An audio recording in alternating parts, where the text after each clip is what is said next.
ಆತ್ಮೀಯ H16 news ಅರ್ಥಾತ್ ಸೀತಾರಾಮ್ ನ್ಯೂಸದ ವೀಕ್ಷಕರೇ, ನಾನು ನಿಮ್ಮವ ಎಂ ಆಯುಧ ಮಲ್ಲಪ್ಪ ಜೊತೆ ಅವರು. ತಾವು ಈಗ ಸುದ್ದಿಗಳ ಲೋಕಕ್ಕೆ ಎಂಟ್ರಿ ಹೊಡಿತಾ ಇದ್ದೀರಿ. ಈ ಸುದ್ದಿಗಳನ್ನು ಪ್ರತಿಯೊಂದು ನೋಡೋ ಜೊತೆಗೆ ನಿಮ್ಮ ಅಭಿಪ್ರಾಯಗಳನ್ನು ಹಂಚ್ತಾ ಇರಿ. ಯಾಕಂದರೆ ಈ ಸುದ್ದಿಗಳು ನಿಮಗಾಗಿ, ನಿಮ್ಮ ಬದುಕಿಗಾಗಿ, ನಿಮ್ಮ ವೈಚಾರಿಕೆಗಾಗಿ, ನಿಮ್ಮ ತಿಳುವಳಿಕೆಗಾಗಿಯೂ ನಿಮಗೂ ಗೊತ್ತು. ಜೊತೆಗೆ ನಮಗೂ ನಿಮ್ಮೊಂದಿಗೆ ಇದೊಂದು ಮಾತಾಡುವಂಥ ಜೊತೆಗೆ ಸುದ್ದಿಗಳನ್ನು ಬಿಡುವಂಥ ಕೆಲಸ. ಈ ಕೆಲಸದಲ್ಲಿ ನಾವು ನಿಮ್ಮೊಂದಿಗೆ ಇದ್ದೀವಿ ಅಂತ ಹೇಳ್ತಾ ನೋಡ್ತಾ ಇರಿ ಸುದ್ದಿಗಳನ್ನು. ಆದರೆ ಎಲ್ಲೋ ಒಂದು ಕಡೆ ಅಧಿಕಾರ ಹಂಚಿಕೆ ವಿಚಾರದಲ್ಲಿ ಗೊಂದಲ ಮಾಡ್ಕೊಂಡಿರತಕ್ಕಂಥ ಈ ರಾಜ್ಯ ಸರ್ಕಾರ, ಮುಖ್ಯಮಂತ್ರಿಗಳು ಸನ್ಮಾನ್ಯ ಸಿದ್ದರಾಮಯ್ಯನವರು ಹಾಗೆ ಸನ್ಮಾನ್ಯ DK ಶಿವಕುಮಾರ್ ಇವರಿಬ್ಬರು ಕೂಡ ಈ ಮ್ಯೂಸಿಕಲ್ ಚೇರ್ ಆಟ ಆಡ್ತಿದ್ದಾರೆ. ಒಂದು ರೀತಿ ನಾನು ಹೇಳಿದ್ರೆ ಎಲ್ಲಿ ಅವ್ನು ಬಂದು ಕುತ್ಕೊಂಡ್ಬಿಡ್ತಾನೋ, ಅವ್ನು ಬಂದರೆ ಈ ಥರದಲ್ಲಿ ಒಂದು ಮ್ಯೂಸಿಕಲ್ ಚೇರ್ ಆಟದಲ್ಲಿ ತೊಡಗಿದ್ದಾರೆ. ಅದರ ಜೊತೆಯಲ್ಲಿ ಸ್ವಯಂ ಸಿದ್ದರಾಮಯ್ಯನವರ ಸುಪುತ್ರ ಇವರು ಯತೀಂದ್ರ ಅವರು ಯಾವುದೇ ಪಕ್ಷದಲ್ಲಿ ದೊಡ್ಡ ಮಟ್ಟಕ್ಕೆ ದೊಡ್ಡ ಲೀಡರ್ ಅಲ್ಲದೇ ಇದ್ದರೂ ಕೂಡ ಅವರು ಕೂಡ ಒಂದು ಮಾತು ಹೇಳ್ತಾರೆ, ಸತೀಶ್ ಜಾರಕಿಹೊಳಿ ಅವರು ಸರಿಸಮ ಅಂದರು ಅಂಥೇಳಿ. ಇನ್ನು ಡಾಕ್ಟರ್ ಜಿ ಪರಮೇಶ್ವರ್ ಅವರ ಹೆಸರು ಬರುತ್ತೆ. ಈ ರೀತಿ ಇರೋದು ಒಂದು ಸೀಟ್ಗೆ 5-6 ಜನ ಅದ್ರ ಸುತ್ತ ಈಗ ತಿರುಗುವಂಥ ವ್ಯವಸ್ಥೆ ಆಗ್ತಾ ಇದೆ. ಈಗ ಸಿದ್ದರಾಮಯ್ಯನವರಲ್ಲಿ ಕೂತವ್ರೆ, ಅವ್ರನ್ನೇನು ಎಳೆದು ಆಚೆಗೆ ಹಾಕ್ಬಿಟ್ಟು ಇವರು ಕೂತ್ಕೋಬೇಕು ಅಂತವ್ರ ಅಥವಾ ಅವರೇ ಬಿಟ್ಕೊಡ್ತಾರ, ಇದೇನು ಆ ಗೊಂದಲ ಒಂದು ಕಡೆ. ಈ ಗೊಂದಲಗಳ ಮಧ್ಯೆ ಭಾಳ ಸರಿಯಾಗಿ ಹೇಳಿದ್ದಾರೆ ನಮ್ಮ ಮುಖಂಡರುಗಳು, ಇದೊಂದು ತುಘಲಕ್ ರೀತಿಯ ದರ್ಬಾರವನ್ನು ಮಾಡ್ತಿರ್ತಕ್ಕಂಥ ಸರ್ಕಾರ. ಯಾರಾದರೂ ಏನಾದರೂ ಮಾತನಾಡಿದ್ರೆ ನೇರವಾಗಿ ಹೇಳ್ತಾರೆ, ಸರ್ಕಾರ ನಮ್ಮದು, ನಾವು ಏನು ಬೇಕಾದರೂ ಮಾಡ್ತೀವಿ. 5 ವರ್ಷದವರೆಗೆ ಅವಕಾಶ ಕೊಟ್ಟಿದ್ದಾರೆ ಜನ, ನಿಜ. ಹಾಗಂತ ಜನಕ್ಕೆ ಬೇಕಾದಂಥ ಜನಪರ ಆಡಳಿತವನ್ನು ಕೊಡಲಿ ಅಂತ ನಿಮ್ಮನ್ನು 136 ಸೀಟ್ 140 ಸೀಟ್ ಕೊಟ್ಟು ಜನ ಅಲ್ಲಿ ಕೂರಿಸಿದ್ದಾರೆ. ಬಿಟ್ಟರೆ ಈ ರೀತಿ ಅರಾಜಕತೆಯನ್ನು ಸೃಷ್ಟಿ ಮಾಡಿ ಅಂತಲ್ಲ.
ನಮ್ಮ ದೇಶದ ಪ್ರಧಾನಮಂತ್ರಿಗಳಾಗಿರ್ತಕ್ಕಂಥ ನರೇಂದ್ರ ಮೋದಿ ಅವರು ಒಂದೇ ಮಾತ್ರ ಬಂಕಿಂಚದಲ್ಲಿ ಮಾಡಿದಂಥ ಒಂದೇ ಮಾತ್ರ ಏನು ಸ್ವಾತಂತ್ರ್ಯಕ್ಕೆ ಪೂರಕವಾದ ಆ ಕಾಲಘಟ್ಟದಲ್ಲಿ ಕಡಿಮೆ ಪಕ್ಷ ಇಡೀ ದೇಶದಾದ್ಯಂತ 150 ಕಡೆಗಳಲ್ಲಿ ಒಂದೇ ಮಾತರವನ್ನು ಪೂರ್ಣ ರೀತಿಯಲ್ಲಿ ಮಾತನಾಡಿದ್ದಾರೆ.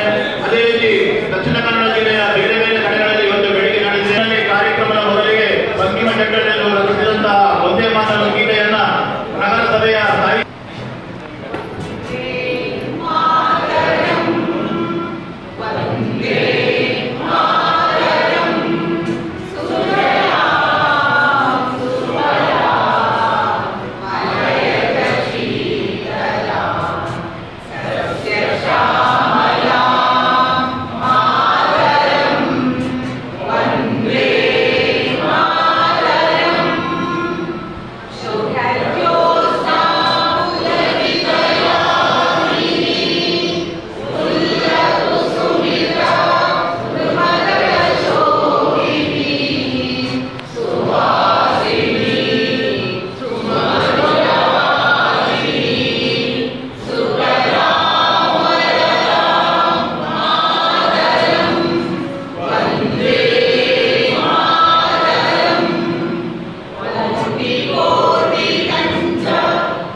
ಬೆಳಗಾವಿಯಲ್ಲಿ ನಡೀತಕ್ಕಂಥ ಕಬ್ಬು ಬೆಳೆಗಾರರ ಹೋರಾಟದ ಬಗ್ಗೆ ಮಾತಾಡಬೇಕು ಅಂತೇಳಿ ತಮ್ಮೆಲ್ಲರ ಮುಂದೆ ಬಂದಿದ್ದೇವೆ.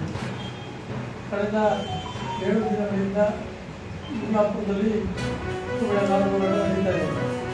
ಕರ್ನಾಟಕದ ಅರ್ಧದಷ್ಟು ಬೆಳಗಾವಿ ಮತ್ತು ಮುಧೋಳ ತಾಲೂಕಿನಲ್ಲಿ ಗ್ರಾಮೀಣದಲ್ಲಿ ಕಬ್ಬಿನ ಬೆಳೀತಾರೆ. ಸುಮಾರು 45 ಕಾರ್ಖಾನೆಗಳು 2 ಜಿಲ್ಲೆಗಳಲ್ಲಿ ಕೆಲಸ ಮಾಡ್ತಾ ಇದೆ.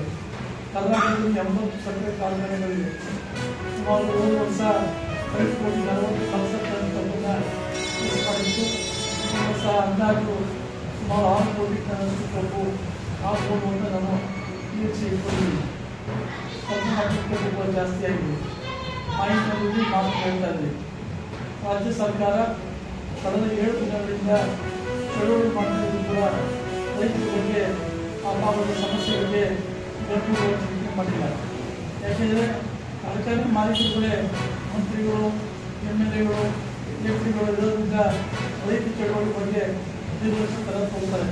ಯಾವುದೇ ಸಂದರ್ಭದಲ್ಲೂ ಕೂಡ ನಾವು ಅದನ್ನು ನಿಭಾಯಿಸ್ತೀವಿ, ಕಾನೂನನ್ನು ತಿರುಗ್ತೀವಿ ಅನ್ನುವಂಥ ಭಾವನೆಯಿಂದ ಕೆಲಸ ಮಾಡ್ತಾ ಇದ್ದಾರೆ. ಆದರೂ ಕೂಡ ಮಾಧ್ಯಮಗಳು ಮತ್ತು ಎಲ್ಲ ಹೋರಾಟಗಾರರು ರಾಜ್ಯಾದ್ಯಂತ ಹೋರಾಟದ ಮೂಲಕ ಸರ್ಕಾರದ ಬೆನ್ನನ್ನು ನಿಲ್ಲಿಸುವಂಥ ಕೆಲಸ ಮಾಡಿದ್ದಾರೆ. ಆ ಒಂದು ಹಿನ್ನೆಲೆಯಲ್ಲಿ ನಮ್ಮ ರಾಜ್ಯ ಕಬ್ಬು ಬೆಳೆಗಾರರ ಸಂಘ ಸಕ್ರಿಯವಾದ ರಾಜ್ಯ ಪದಾಧಿಕಾರಿಗಳು ಮತ್ತು ಜಿಲ್ಲೆಯ ಪದಾಧಿಕಾರಿಗಳು ಆ ಚಳುವಳಿಯಲ್ಲಿ ಭಾಗವಹಿಸಿದ್ದಾರೆ. ನಾವು ಹೋಗಿಲ್ಲ, ಅದು ನಮ್ಮ ಪದಾಧಿಕಾರಿಗಳೆಲ್ಲ ಸಕ್ರಿಯವಾಗಿದ್ದಾರೆ. ನಿನ್ನೆ ಅವರು ಬೆಂಬಲಿಸಿ ಗುಲ್ಬರ್ಗದ ಅಭ್ಯರ್ಥಿಗಳ ತಾಲೂಕಿನ ಮಣ್ಣನ್ನು ಮಾಡಿದ್ದಾರೆ. ಯುವಾಪುರ ಚಳುವಳಿಯನ್ನು ನಡೆಸಿ ಮತ್ತು ರಾಮದುರ್ಗದಲ್ಲಿ ರಸ್ತೆ ತಡೆ ಚಳುವಳಿಯನ್ನು ಕೂಡ ಮಾಡಿದ್ದಾರೆ ನಮ್ಮ ಸಂಘಟನೆಯ ಪದಾಧಿಕಾರಿಗಳು. ನಾವು ರಾಜ್ಯ ಪದಾಧಿಕಾರಿಗಳೆಲ್ಲ ಸಕ್ರಿಯವಾಗಿ ಆ ಚಳುವಳಿಯಲ್ಲಿ ಭಾಗವಹಿಸಿದ್ದಾರೆ. ನಾನಾದರೂ ಇವತ್ತು ಸರ್ಕಾರ ಮುಖ್ಯಮಂತ್ರಿಗಳು ಇವತ್ತು ರೈತ ಮುಖಂಡರ ಸಭೆ ಕೂಡ ಕರೆದಿದ್ದಾರೆ. ಸಕ್ಕರೆ ಕಾರ್ಖಾನೆ ಮಾಲೀಕರ ಸಭೆ ಕೂಡ ನಡೆಸ್ತಾ ಇದ್ದಾರೆ. ಈಗಾಗಲೇ 11 ಗಂಟೆಯಲ್ಲಿ ಹೇಳಿದ್ರು ಸ್ಟಾರ್ಟ್ ಆಗಿರ್ಬೋದು. ನಾನು ಸರ್ಕಾರಕ್ಕೆ ಹೇಳೋದಿಷ್ಟೇ, ಕಬ್ಬಿನ FRP ದರ ನಿಗದಿ ಮಾಡಿದೆ. 3,550 ರೂಪಾಯಿ FRP 10.75 ಇಳುವರೆಗೆ ಅದು ಅವೈಜ್ಞಾನಿಕವಾಗಿದೆ ಅನ್ನುವಂಥ ಕಾರಣದಿಂದ ರಾಜ್ಯ ಸರ್ಕಾರ ರಾಜ್ಯ ಸಲಹಾ ಬೆಲೆ ಕಾಯ್ದೆ SAP ಆಕ್ಟ್ ಪ್ರಕಾರ ರೈತರು ಕೇಳ್ತಕ್ಕಂಥ 3,500 ರೂಪಾಯಿ ಕಟಾವು ಸಾಗಾಣಿಕೆ ವೆಚ್ಚವನ್ನು ಹೊರತುಪಡಿಸಿ ನೆಟ್ ಹಣವನ್ನು ರೈತರು 3,500 ರೂಪಾಯಿ ಕೇಳ್ತಾ ಇದ್ದಾರೆ. ಇದ್ರ ಬಗ್ಗೆ ಉಚಿತವಾದಂಥ ನಿರ್ಧಾರವನ್ನು ಮುಖ್ಯಮಂತ್ರಿಗಳು ಕೈಗೊಳ್ಳಬೇಕು, ಸಮಸ್ಯೆಯನ್ನು ಬಗೆಹರಿಸಬೇಕು ಅನ್ನುವಂಥ ಒತ್ತಾಯವನ್ನು ತರ್ತಾ ಇದ್ದೇನೆ. ಸುಮಾರ ಸಮಯ ಸಂಜೆ 7 ಗಂಟೆಗೆ ದಾವಣಗೆರೆ ನಗರದ ಬೇಗದ ರೂಪದಲ್ಲಿರ್ತಕ್ಕಂಥ ಶಿವಯೋಗಿ ಮಂದಿರದಲ್ಲಿ 70ನೇ ಕನ್ನಡ ರಾಜ್ಯೋತ್ಸವದ ಕಾರ್ಯಕ್ರಮವನ್ನು ಹಮ್ಮಿಕೊಂಡಿದ್ದೇವೆ. ಈ ಒಂದು ಕಾರ್ಯಕ್ರಮದ ದಿವ್ಯ ಸಾನ್ನಿಧ್ಯವನ್ನು ವಿರಕ್ತ ಮಠದ ಮುರುಘಾ ಮಠ ಚಿತ್ರದುರ್ಗ ಶ್ರೀ ಶ್ರೀ ಬಸವಪ್ರಭು ಸ್ವಾಮಿಗಳು ದಿವ್ಯ ಸಾನ್ನಿಧ್ಯವನ್ನು ವಹಿಸುತ್ತಿದ್ದಾರೆ.